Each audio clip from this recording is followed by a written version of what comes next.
The story of the fox began on a whim. In the foothills of Yellowstone Mountains, at the end of a narrow gravel road, I built a hobbit hole of a cottage, beyond the reach of cell phone towers, gas lines, water, sewage, beyond hearing distance if I needed to shout for help should I topple over while climbing the cliffs to spy on golden eagles, or if I set a rattlesnake on edge while tramping through the untamed grasses. The physical isolation was a perfect match to my emotional isolation. By that I mean, for my entire life, I had left the person to contact in case of emergency spot blank. But the cottage was impractical. Besides being unsafe, I couldn't support myself there. For those reasons, it was only ever meant to be a way station. As soon as I assembled my nerves and my CV, I would go knocking on society's door. In a city, of course, or at least a town. I imagined a real job, friends, a social life, some culture. If that door opened just a crack, I would push my diploma through ahead of me. It was a Ph.D. in biology from Montana State, and perhaps not a monumental achievement, but I didn't have a proper high school degree. I had worked hard for that Ph.D., putting in time as a janitor.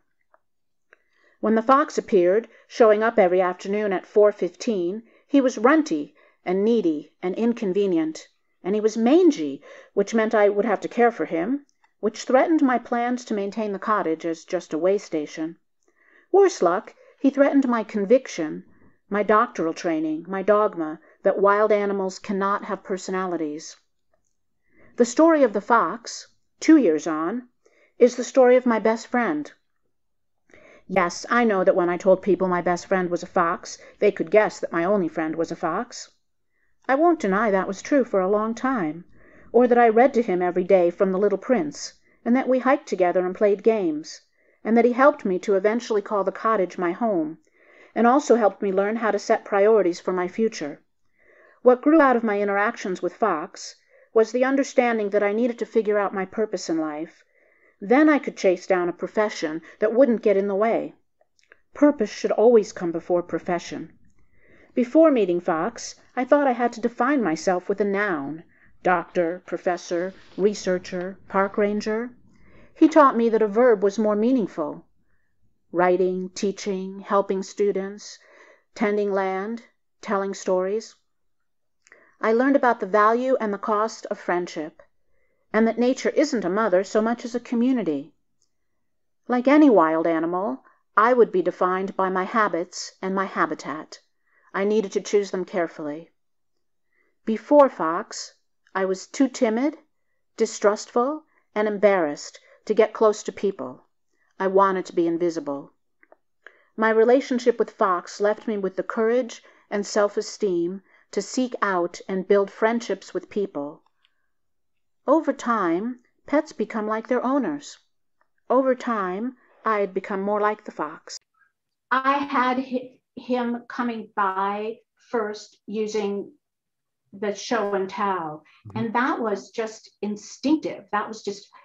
I just didn't know how to keep him there. And so I just started pulling things out of my pocket, feathers and rocks and things.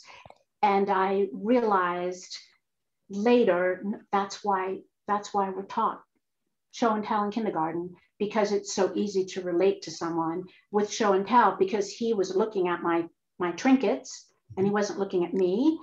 And that just made it so easy for us to relate. And it got to where I ran out of trinkets and I was worried that he just wouldn't be around anymore. So how could I keep him around? And I wanted him to realize that I was paying attention to him. He trusts you. He trusts me, but we're completely individuals. Mm-hmm. Our relationship is completely as two individuals. I don't feed him. I don't pet him or grab him just because he's smaller than me. And I think there's a really strict line in that he is completely free to come and go as he wants. And I think that's the difference between being domesticated and not being domesticated.